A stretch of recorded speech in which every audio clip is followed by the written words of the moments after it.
Welcome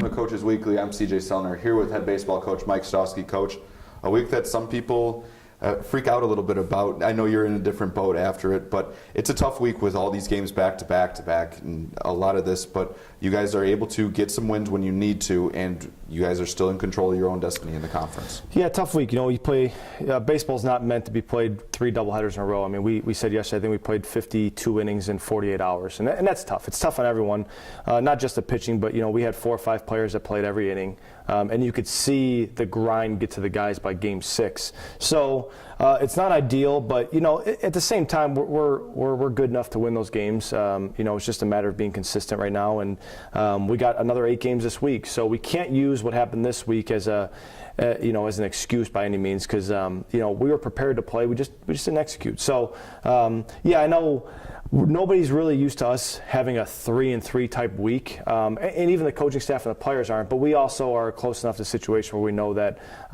there's a lot of work to be done, and we got a lot of baseball yet to be played. I think 2 people that really highlight the week on the pitching side of things, Brian Musick and Keaton Connor, come out and absolutely dominate against MSUE right when you guys needed it to kind of give that bullpen a day to rest with all these games coming up. Yeah, that's correct. You know, Friday night we played you know, CU Dub, and we didn't play very well, and so the seniors get the start on Saturday, and it's no coincidence that those guys stepped up. You know, that group has not suffered too many losses in their career, and so when you see us get swept on the road on Friday night, it's funny how if you look at the box score on Saturday for the 2 games, every person you want to talk about was a senior. You know, and it's a testament to what they are and who they are of we're not going to let that happen again to us. So, you know, we had 2 complete games, the first 2 complete games of the year for us. Again, no coincidence that they were seniors, and they, like you said, they gave the bullpen much needed rest so that we can use them yesterday effectively, which we did, and now they get another day off today, so they should all be 100% by tomorrow. Cole Carmen also had a very good start yesterday in the Division Straight rivalry against Dominican. You know, we're really high on Cole. You know, Cole's a guy that fits our system. We talk about having a fit for our system at all times, and he's a guy that can throw 3 pitches for a strike to both sides of the plate, and he's gonna fill it up. I think he had 1 walk yesterday. So, you know, he didn't pitch like a freshman, I'll tell you that. And you know, he gave us a chance and kept us in the game long enough to get it to Fermello, who got, you know, a 3-inning plus save. But, you know, Cole's a guy that has legitimately gotten better every single week. And, you know, we feel like he's going to be a big part of the next few weeks, especially going into the playoffs. And then Joe Silva, talk about seniors, carried the offense for the week. You know, it's funny because when we were being a little bit inconsistent on the offensive end, you know, Joe never got that way. You know, Joe hit something crazy this week, like 500, and he's a guy that just he's the same player every single day. He's going to play hard, doesn't matter what the score is.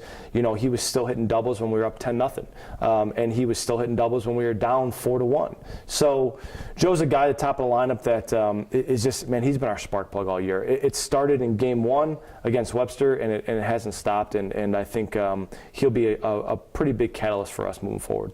You talk about grinding. It's another grind for this week. Day off today. You have 4 games between Tuesday and Wednesday.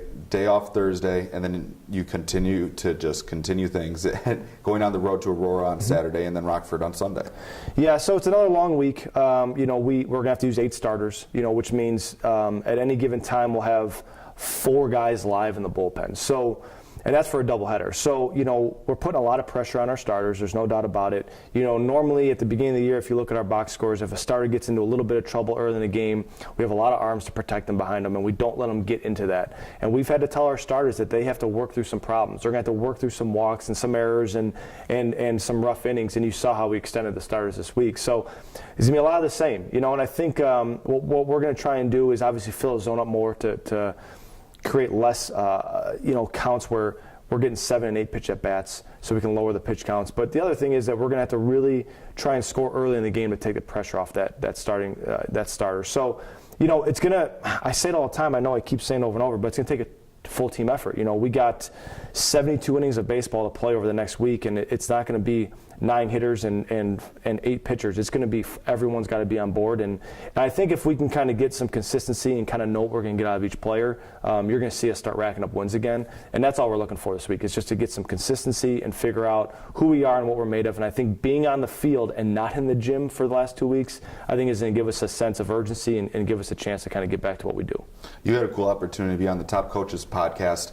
That's coming out this week. Can you give everybody at home that might not know exactly about it a little preview of your conversation? Yeah, so it came out this morning, and I've already gotten probably 20 text messages, which I appreciate. So it's a podcast that has that I don't belong on, by the way. It's the top coaches in not just baseball, but around the country. And if you name the top 5 college baseball coaches that at the probably all at the Division I level, they've all been on this, and it's a platform for coaches to kind of tell their story, tell their journey, and hopefully give a little bit of advice to the people that are listening, whether they're young coaches like myself or coaches that have been doing it for 30 years. We always say there's always something to learn, and I had a chance to go on it and just talk a little bit about Concordia and my journey and some of my philosophies, and it gives me a chance to hopefully spread some knowledge that these coaches have given me. So it was a really cool opportunity, and I'm actually they've already asked me to come back on and do another one in the summer. So anytime that we can spread the word of not only Concordia but baseball and learning,